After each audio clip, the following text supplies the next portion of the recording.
participants, including leaders of important organisations, doctors and rehabilitation specialists, and people living with disabilities.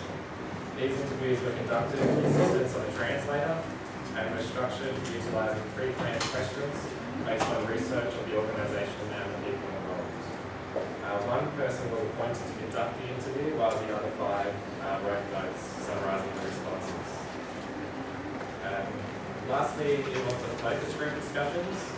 These were conducted at two different specialised schools for children with disabilities.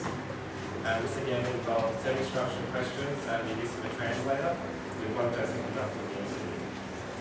These methods provided us with the information required to expand our understanding of disability within the Vietnamese context.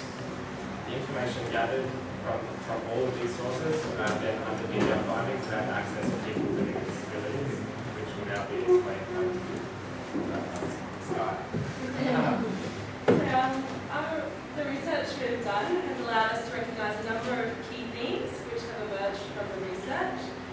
These include understanding of self, services, environmental systems, understandings of disability, and physical barriers. So these themes were raised within a number of interviews and therefore indicated a level of importance for people living with disability. So the first one is understandings of self.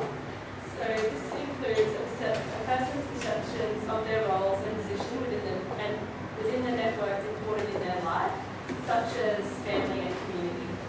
This therefore affects their self-concept and greater sense of well-being.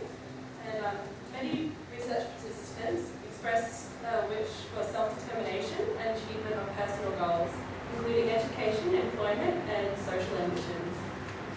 Critically, goals were often framed within the person's perception of their role within society. For instance, discussions about future employment indicated a desire to support the family and contribute to society, therefore emphasising the collectivist values within Vietnam. So the next area was services, which include the provision of information and support needed to enhance the quality of life for people living with disability. The services provided for people living with disability are significantly influenced by perceptions of disability, perceived needs of people living with disability, and the financial support available.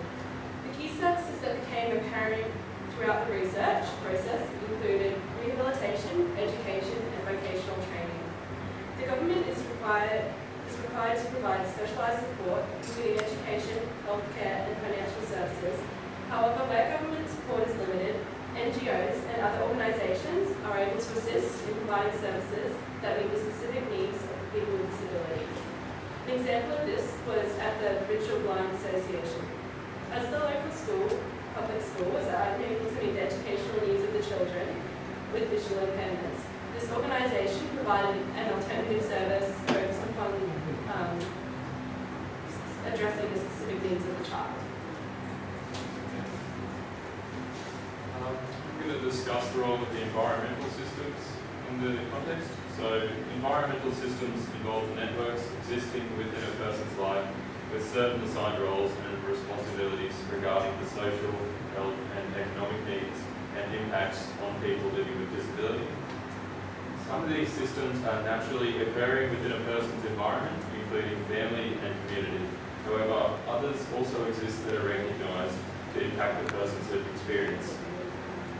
These systems meet the needs that extend beyond the capacity of family and community, whilst also impacting upon their life in other ways, such as policy and social values. Such environmental systems, including NGOs, government, and charitable organisations. Families are expected to provide lots of the emotional, physical, and financial needs of the members of their family